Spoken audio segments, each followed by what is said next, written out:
미국의 한 여인이 눈에 문제가 있어서 수술을 받다가 수술이 잘못되어서 실명하게 되었다고 이야기합니다. 그런데 이제 그녀의 남편이 계속 아내를 위해 지긋정성으로 병간호를 하였고, 나중에 이제 조금 실명된 상태에서 삶에 적응이 되어서 이 맹인이 할 수 있는 직장을 여자분이 구했다라고 합니다.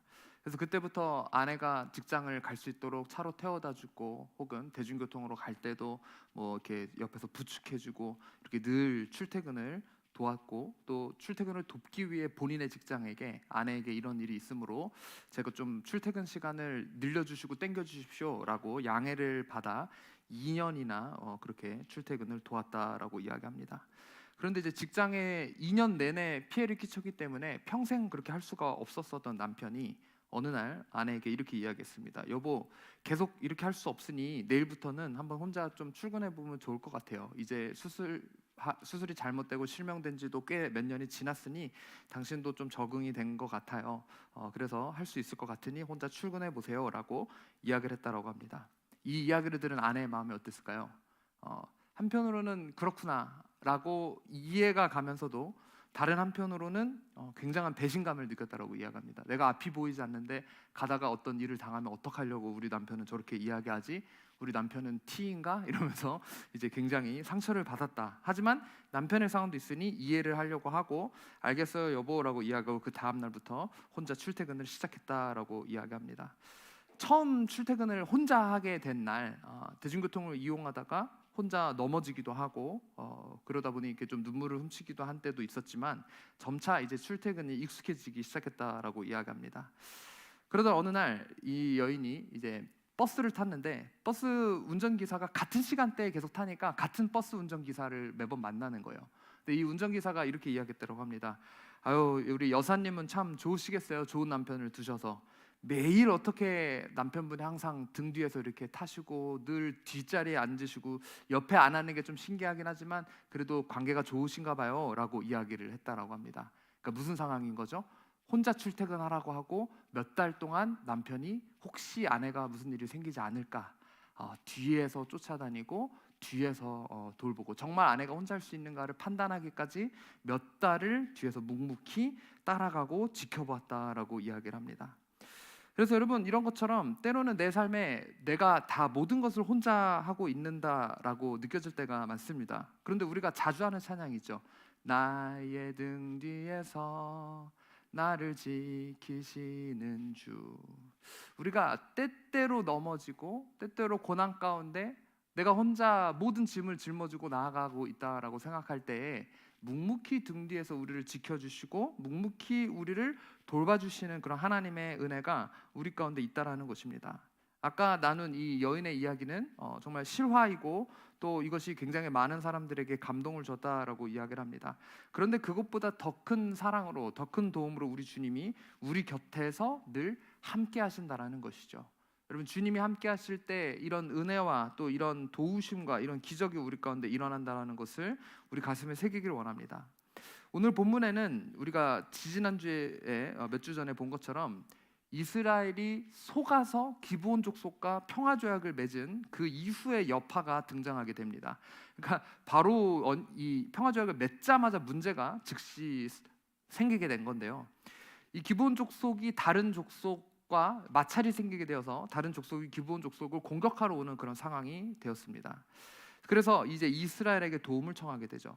오늘 등장하는 또 예루살렘의 왕 아도니세덱이라는 사람이 등장하게 되는데, 이 우리 생각에야 예루살렘이 처음부터 이스라엘 땅이라고 생각이 되었지만 그렇지 않았습니다. 이때 당시 예루살렘은 이 당시 이방 족속에게 속해 있었던 그런 지역이었습니다.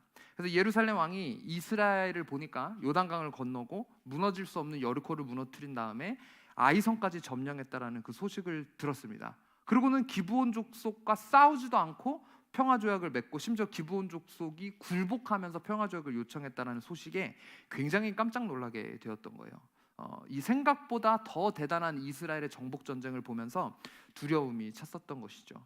이스라엘이 이렇게 전쟁에서 승승장구하고 대적이 두려워 떨었었던 비결이 뭘까요? 바로 오늘 제목처럼 이스라엘 가운데 뭐가 있었다? 하나님의 함께하심이 있었다라는 것입니다. 그래서 오늘 우리는 여호수아 10장을 통해서 하나님이 함께 하실 때 우리 삶 가운데 실질적으로 어떤 일이 일어나는지 함께 나누고자 합니다.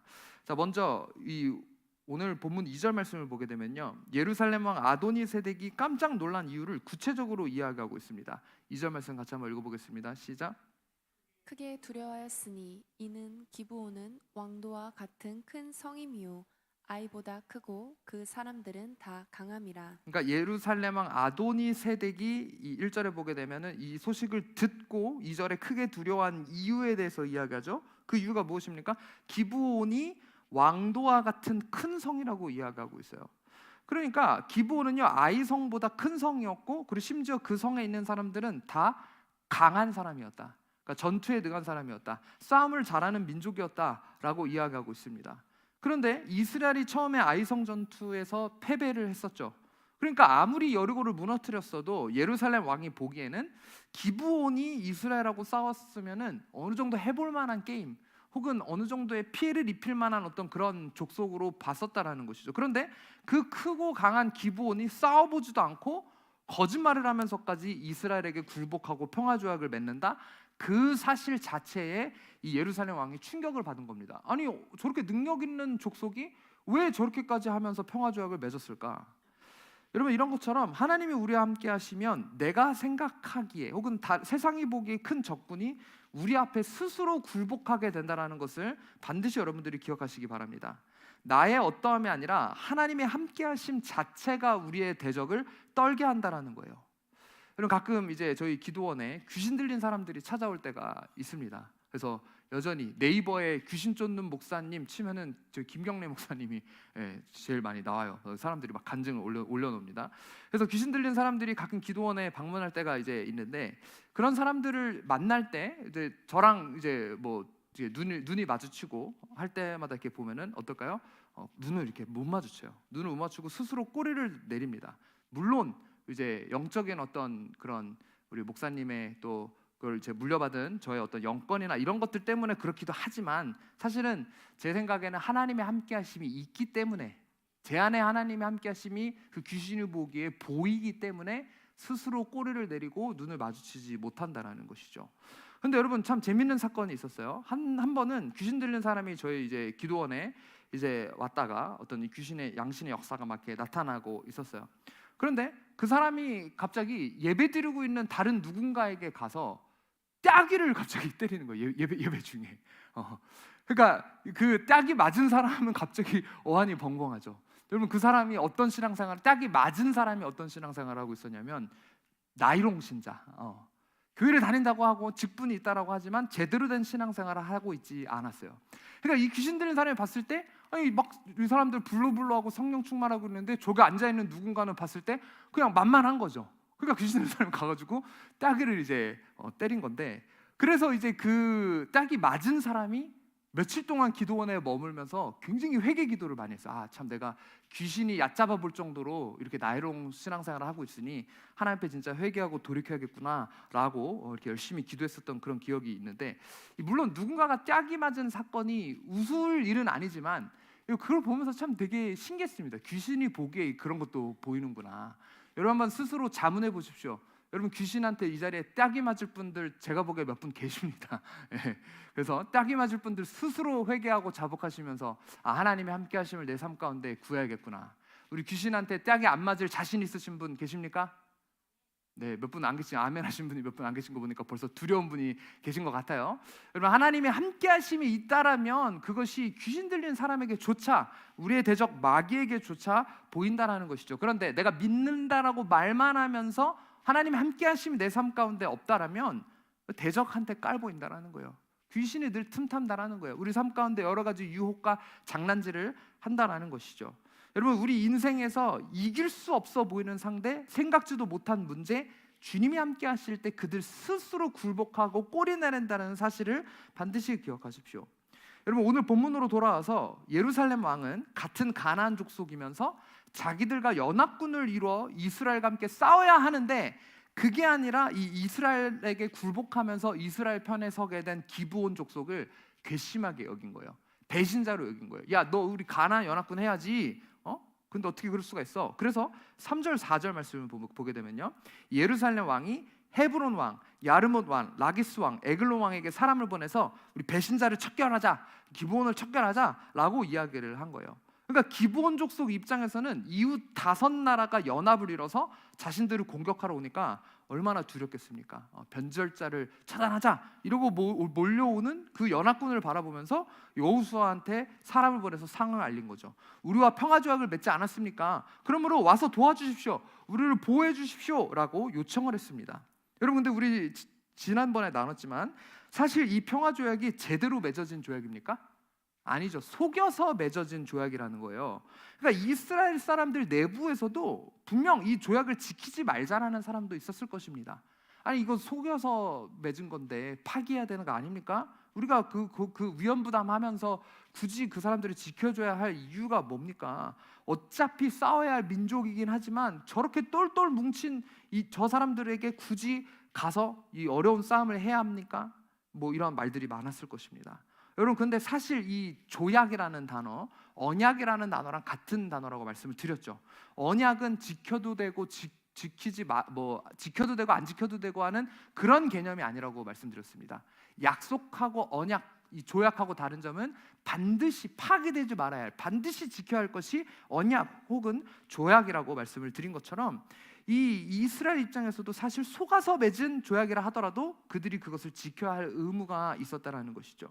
여러분, 우리가 하나님하고 맺은 언약도 마찬가지라고 말씀드렸습니다. 그런 마음으로 하나님께서는 늘 우리를 보호해 주시고 우리를 지켜주세요. 왜? 우리와 맺은 언약, 우리에게 주신 새 언약이 있기 때문입니다. 그리고 우리 역시도 의도했던 의도하지 않았던 그 언약 안에 새 언약을 받은 사람으로서 그 언약을 지켜야 하는 의무가 있습니다. 어떤 의무입니까? 성도에 마땅히 해야 할 의무, 주일 성수, 말씀 생활, 헌금 생활, 기도 생활, 신앙의 열심을 내야 할, 예배 중에도 예배에 집중해야 할 의무 등 이런 의무들이 우리 가운데 있다라는 것이죠. 여러분, 이스라엘은 그래서 자신이 이 평화조약을 맺은 사람으로서의 의무를 지키기 위해 이 기브온을 도와주러 이 속아서 맺었든 어쨌든 군사들을 이제 파견하기로, 심지어 여호수아가 앞장서서 그 전장터에 나가기로 결단을 내립니다. 그랬더니 하나님께서 뭐라고 말씀하시냐? 자, 오늘 8절 말씀 한번 읽어주십시오. 7절부터 읽겠습니다. 7절, 8절 읽어주십시오. 시작. 여호수아가 모든 군사와 용사와 더불어 길갈에서 올라가니라. 그때 여호와께서 여호수아에게 이르시되 그들을 두려워하지 말라. 내가 그들을 내 손에 넘겨주었으니 그들 중에서 한 사람도 너를 당할 자 없으리라 하신지라. 그 연합군을 마주하여 나아갈 때 하나님께서 여호수아에게 말씀하신 것이 무엇입니까? 그들을 두려워하지 말라라는 약속을 주십니다. 그런데 이 하나님의 약속하심, 결국 어떤 약속하십니까? 단순히 두려워하지 말라는 게 아니라 내가 그들을 내 손에 넘겨주었다라고 또 뭡니까? 완료형이 쓰여지죠. 그러니까 이미 이 전쟁은 여호수아의 승리, 이스라엘의 승리로 정해져 있다라는 거예요. 그들 중에서 한 사람도 너를 당할 자가 없다라는 승리를 약속하십니다. 그리고 9절에 보게 되면 이 약속을 받은 여호수아가 어떻게 합니까? 길갈에서 밤새도록 올라갔다라고 이야기하고 있어요. 그 적군을 향해서 밤새도록 나아갔다. 밤새도록 나아가서 결국 뭡니까? 급습을 했다라고 이야기하고 있습니다. 그러니까 여러분, 여기서 굉장히 숨겨져 있는 놀라운 사실이 있습니다. 보통 많은 사람들이요, 아까 8절에서 하나님이 말씀하신 대로 승리의 약속을 받잖아요. 열심히 해야 하는 게 아니라 오히려 어차피 이겼는데, 어차피 보장됐는데 열심히 할 거 뭐 있나? 대충대충 한다라는 거예요. 열심으로 임하지 않는다라는 거예요. 이미 하나님께서 다 이루셨고 이미 뭐 끝났는데 뭐 그냥 가만히 있어도 이루어지는 거 아닌가? 여러분, 여호수아가 이 승리 약속을 듣고 가만히 있었습니까? 9절 말씀 보십시오. 여호수아는 쉬지 않고 밤새도록 할 거 뭐 있습니까? 설렁설렁 그 다음날 갔어도 됐었습니다. 하지만 그게 아니라 여호수아는 하나님의 승리의 약속을 받고도 최선을 다해 그 전쟁에 임했다라는 것을 우리가 알 수 있습니다. 여러분, 이것이 승리의 약속을 받은 사람으로서 마땅히 해야 할 것이라는 것이죠. 승리의 약속을 받았기 때문에 나태함 가운데 가만히 머물러 있는 것이 아니라 우리가 해야 할 영역에 있어서 밤새도록 올라가는 수고, 최선을 다하는 수고를 해야 합니다. 여러분, 그들이 이렇게 급습할 때 하나님께서는 그 연합군을 혼란에 빠뜨리셔서 속수무책으로 그 연합군이 당하게 되는 것이 오늘 성경에 기록되고 있습니다. 근데 이 전쟁의 내용들 한번 제가 성경 구절들을 빠르게 한번 여러 구절들을 읽어야 돼서 볼 테니까 집중해서 한번 따라오면서 한번 봐주십시오. 10절 말씀 보시면 여호와께서 그들을 이스라엘 앞에서 패하게 하심으로 여호수아가 그들을 기브온에서 크게 살육하고 베토론에 올라가는 비탈에서 추격하여 아세가 막게다까지 이르니라. 여호와께서죠. 12절 여호와께서 아모리 사람을 이스라엘 자손에게 넘겨주시던 날에 여호수아가 여호와께 아뢰어 이스라엘 목전에서 이르되, 그 다음에 14절로 넘어가겠습니다. 여호와께서 사람의 목소리를 들으신 이 같은 날은 전에도 없었고 후에도 없었나니. 30절 여호와께서 또 그 성읍과 그 왕을 이스라엘 손에 붙이신지라. 칼날로 그 성읍과 그 중에 모든 사람을 쳐서 멸하여 한 사람도 남기지 아니하였으니. 32절 여호와께서 라기스를 이스라엘의 손에 넘겨주신지라. 마지막 42절 함께 한 목소리 읽습니다. 시작. 이스라엘의 하나님 여호와께서 이스라엘을 위하여 싸우셨으므로 여호수아가 이 모든 왕들과 그들의 땅을 단번에 빼앗으니라. 여호수아가 그 왕들의 싸움에서 이기고 땅을 빼앗을 수 있었던, 단번에 빼앗을 수 있었던 비결이 뭐라고요? 여호와께서 함께 하셨기 때문에. 이 사람들이 잘해서가 아니라 여호와께서 그들에게 함께 하셨고 그 모든 상황 가운데 개입하셨기 때문임을 오늘 우리가 기억하길 원합니다. 여러분, 그러므로 하나님이 함께 하실 때 우리에게 큰 대적이 스스로 굴복하며, 심지어 뭡니까? 하나님이 우리와 함께 하실 때 하나님의 실질적인 도우심을 우리가 경험할 수 있다라는 것을 반드시 우리 가슴에 새기길 원합니다. 뭐라고요? 하나님의 도우심은 실질적인 거라는 거예요. 추상적인 거가 아니라 실질적인 도우심이 우리에게 임한다라는 겁니다. 여러분은 어떤 도우심이 필요합니까? 성경 속에서는 이렇게 여호와께서 개입하셔서 하시는 일들이 있는데, 여러분의 삶에 하나님의 개입하심, 실질적으로 도우심이 있으십니까? 오늘 구역 나눔 모임하면서 실질적으로 내가 경험한 하나님의 도우심을 나눠보세요. 여러분은 언제 마지막으로 하나님의 도우심을 경험하셨습니까? 교회를 다니는데 아예 실질적인 도우심은 그냥 남의 얘기이자 성경의 이야기는 아닙니까? 아니면 내가 실질적으로 경험한 하나님의 도우심이 10년 전에 머물러 있지는 않으십니까? 여러분, 그 실질적인 도우심을 매일의 삶 가운데 매주 우리가 경험할 수 있다라는 거예요. 안 경험하고 싶으세요? 우리가 이것을 경험하기 위해 늘 주님과 동행하기에 힘써야 된다는 것이죠. 기도하기에 힘쓰고 말씀으로 나아가기에 힘쓸 때 하나님의 함께하심을 구하는 사람에게는 이런 실질적인 도우심이 임한다는 것을 오늘 우리 가슴에 반드시 새기길 원합니다. 하나님의 도우심은요 실질적이고요, 하나님의 도우심은요 완벽하십니다. 때로는 우리가 생각지도 못한 방법으로 하나님 우리를 도와주신다라는 거예요. 여러분, 사실 이스라엘의 이 급습으로 인해서 많은 사람을 죽이기는 했습니다. 그런데 이게 한 나라가 모인 게 아니잖아요. 여러 족속이 모였기 때문에 연합군의 숫자가 워낙 많아서 다 죽일 수는 없었습니다. 그래서 이 급습 작전으로 피해를 입힌 피해는 연합군에게 그다지 큰 피해는 아니었을 것입니다. 그런데 너무 놀라운 것이 있어요. 급습 작전으로 인해 사람들이 죽어나가자 연합군이 도망가기 시작했어요. 자, 그때 어떤 일이 일어나는지 보십시오. 11절 말씀 한번 읽어주세요. 시작. 그들이 이스라엘 앞에서 도망하여 베토론의 비탈에서 내려갈 때에 여호와께서 하늘에서 큰 우박덩이를 아세가에 이르기까지 내리심에 그들이 죽었으니 이스라엘 자손의 칼에 죽은 자보다 우박에 죽은 자가 더 많았더라. 네, 그들이 도망가는데 하나님 갑자기 큰 우박을 내리게 하시는 거예요. 그리고 그 연합군 사람들이 우박에 맞아 죽게 됐다라고 이야기하고 있습니다. 근데 여러분, 너무 신기한 것이 그 우박이 이스라엘 사람들이 있는 곳에 내리지 않고 정확하게 그 연합군, 심지어 기브온 족속이 있는 곳에도 내린 것이 아니라 딱 그 연합군이 있는 쪽, 심지어 그 연합군이 도망가는 길에만 정확하게 우박이 내렸다라는 것이죠. 심지어 그 우박에 맞아 죽은 사람이 칼에 맞아 죽은 사람보다 많았다라고 이야기하고 있습니다. 그러니까 이 뭐 어떻게 우박이 내렸는지는 모릅니다만, 뭐 천사가 야 우박 내리는데 저기 타겟이 쟤네만 타겟이다, 실수 내리면 안 돼, 잘못 던져가지고 이스라엘이 맞거나 이러지 않게, 이 엄청난 기적 아닙니까? 그러니까 우박이 내리는데 하다못해 우리가 보통으로 보는 비나 눈으로 생각해 보세요. 정확하게 딱 그 구역에만 이게 내리는 게 이 엄청난 기적이잖아요. 그러니까 그런 기적으로 많은 이 연합군이 죽게 되었다는 거예요. 여러분, 이렇게 하나님이 함께 하시면 생각지도 못한 방법으로 하나님이 도와주신다는 겁니다. 그들이 칼로 쳐서 죽인 자보다 우박에 죽은 자가 더 많은 이런 하나님의 도우심, 이런 하나님의 함께 하심이 임한다라는 것이죠. 그런데 아직 연합군과의 모든 전쟁이 다 끝난 것은 아닙니다. 여기서 안주하는 것이 아니라 여호수아와 이스라엘은요, 하나님이 명하신 말씀, 뭡니까? 바로 그 가나안 족속을 멸절하라, 남겨두지 말고 씨를 말려버려라 라는 이 말씀에 순종하기 위해서 그들이 한꺼번에 연합군이 모여 있는 김에, 이왕 모여 있는 김에 더 공격하고자 합니다. 그래서 12절에 보게 되면 여호와께서 이렇게 이야기하죠. 여호와께서 아모리 사람을 이스라엘 자손에게 넘겨주시던 날에 여호수아가 여호와께 아뢰어 이스라엘 목전에서 이르되, 태양아 너는 기브온 위에 머무르라, 달아 너도 아얄론 골짜기에서 그리할지어다 하매. 그러니까 연합군이 모여 있는 김에 이 정도 승리해서 만족하는 게 아니라 아예 멸절하기 위해서, 하나님의 말씀에 순종하기 위해서 그가 태양과 달아 멈춰라라고 하는 이 어떤 이 기적을 담대하게 명령을 했었다라는 것이죠.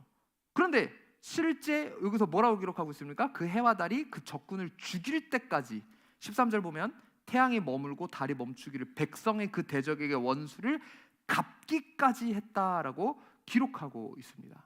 여러분, 사실 여호수아 10장 말씀을 볼 때마다 많은 한국 교회에서 많은 목사님들이 인용하시는 게, 뭐 나사에서 슈퍼컴퓨터로 뭐 돌려봤더니 이때 시기에 숨겨진 하루, 없어진 하루가 발견됐더라, 이런 얘기 아마 들어보셨을 거예요. 근데 그게 사실이 아닌 것으로 판정이 됐습니다. 나사에선 그런 발표를 한 적이 없고, 그게 우리나라에만 그 이야기가 퍼져 있고 다른 어떤 기록에도 남겨져 있지 않더라고요. 그래서 그 얘기는 사실은 아닙니다만은, 그렇다 그래서 이야기가 거짓이라는 게 아니라, 대신에 이렇게 보니까 제가 신뢰할 수 있는 좀 소스를 조사를 해보니까 이집트나 중국이나 멕시코, 다른 고대 문헌에 공통적으로 등장하는 길었었던 날의 기록이 있어요. 어떠한 날이 굉장히 그러니까 해가 멈췄었던, 달이 멈췄었던, 그 시차가 지구 반대편은 뭡니까? 여기가 계속 밝은 상태였으면은 지구 반대편은 계속 어두운 상태였겠죠. 그러니까 그런 기록들이 곳곳에서 발견이 되었다라고 이야기를 하는 거 보니까, 어떤 방식이었었던 간에 실질적인 어떤 이런 기적의 형태가 뭐 일어났었던 것으로 추정이 됩니다. 그러니까 뭐 구체적으로 어떻게 일어난지는 알 수가 없으나, 하여튼 이 여호수아와 이스라엘 백성이 적군을 죽이기 위해 이 진짜 날이 길어졌었던, 뭐 실제 태양이 멈추고 달이 뭐 멈췄었던 간에 어떤 이런 굉장히 일어날 수 없는 전무후무한 기적이 일어났었다라는 것을 우리가 알 수 있죠. 여러분, 그러므로 하나님이 우리와 함께 하실 때요, 실질적인 도우심이 임하는 것을 넘어서 기적이 일어난다라는 거예요. 이런 전무후무한 기적이 일어난다라는 거예요. 세상 사람들은 말하죠. 그게 어떻게 말이 되냐. 저도 사실 상상이 안 가요. 제가 천국에 가게 되면 하나님한테, 예수님한테 그 리플레이로 보여달라고 하고 싶은 게, 하나는 오병이어고요. 어떻게 이게 음식이 무한으로 늘어난지가 궁금하고, 두 번째는 이 기적이에요. 해와 달이 지구와 이게 자전 공전을 생각할 때 상상이 잘 안 가가지고 안 믿는 게 아니라 너무 궁금한 기적이에요. 근데 어쨌든 이런 전무후무한 기적이 하나님이 함께 하실 때 일어난다라는 것이죠. 여러분, 동일한 기적이 아니라 할지라도 설명할 수 없는 일들이 우리가 믿음으로 주님과 동행할 때 일어난다라는 거예요. 여러분, 저는 이런 것들을 많이 겪었습니다. 많은 사람들이 아니 그게 가능하기나 해? 여러분, 우리 금요일에 예배 때 우리 원로 목사님이 말씀하신 대로 뭐 암 걸린 사람이 암덩이가 뭐 튀어나오고, 뭐 그 지팡이권 뭐 휠체어 타고 온 사람이 뭐 그 일어나 걷고, 이런 일들이 어려서부터 늘 봤기 때문에 저는 모든 교회가 그런 줄 알았거든요. 그게 아니라는 것을 나중에 커서 알았는데, 여러분, 이것처럼 세상 사람들이 그게 어떻게 가능해?라고 이야기하는 기적들이 우리 삶 가운데 일어난다. 무엇을 할 때? 하나님과 함께하기에 힘쓸 때. 여러분, 그러므로 그런 삶을 살도록 사모하십시오. 형식상의 종교생활 말고 하나님과 동행함으로 그런 기적을 경험하셨으면 좋겠습니다. 우리 기독교는 뭡니까? 기적의 종교예요. 물론 종교는 아닌데, 이제 우리 기독교에는 참 하나님이 계시기 때문에 이런 말로 설명할 수 없는 초자연적인 현상들이 일어난다라는 것이죠. 근데 내가 교회를 다닌다라고 이야기하는데, 게다가 이 겟세마네 기도원, 이 어웨이크닝 교회는 여러분 그런 장소입니다. 그럼 기적의 장소예요. 우리 여러분 부르시는 기적의 하나님, 그 찬양, 여기서 치유받고 그 찬양 만들어진 거 아시죠? 예. 예. 여러분, 그것처럼 그런 기적이 일어나는 장소에 다니는데 아직도 그런 기적을 경험해 보지 못하시고 아직도 혹시 속으로 에이 설마 하시는 분들, 여러분 하나님과 함께 하심을 구하셔야 돼요. 그 기적을 내가 경험해야 돼요. 기적 자체가 목표가 돼서는 안 됩니다만은 그렇다고 어떤 이런 기적에 대한 아예 체험과 경험이 없어도 안 된다라는 것이죠. 왜? 하나님께서는 우리의 삶 가운데 이 기적을 행하심으로 인해 이루실 일들이 분명히 있기 때문이에요. 근데 여러분 우리가 한 가지 기억해야 할 것이 있습니다. 이 기적의 목적이 무엇이었냐는 거예요. 여호수아가 야 우리가 대단한 걸 보여주기 위해 그냥 하늘이랑 하늘에다 대고 해와 달아 멈춰라라고 명령했습니까? 그러니까 이 기적을 전무후무한 기적을 구한 목적이 무엇이었습니까?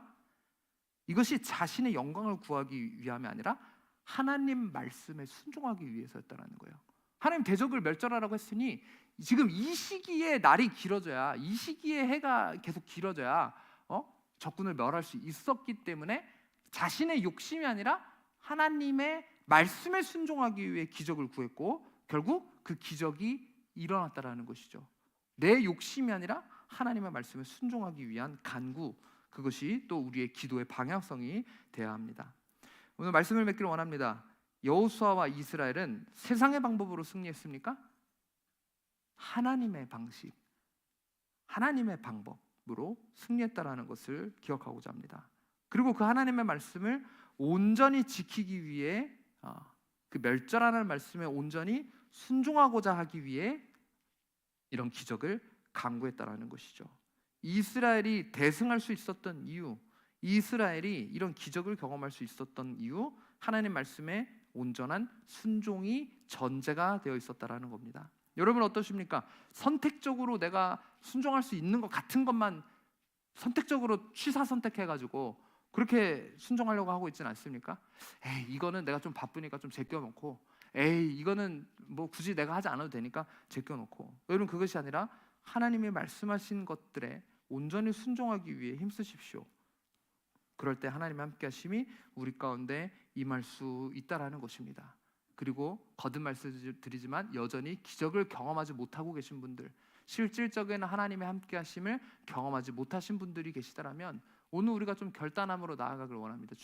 주님과 함께 하심으로 인해 실질적인 하나님의 도우심과 그 기적을 경험할 수 있는 내가 되게 하여 주시옵소서라고 고백하며 그런 이 하나님의 함께 하심의 은혜와 기적과 그 도우심을 모두 경험하는 저와 우리 어웨이크닝 교회 성도 여러분들이 되시길 주님의 이름으로 축원합니다.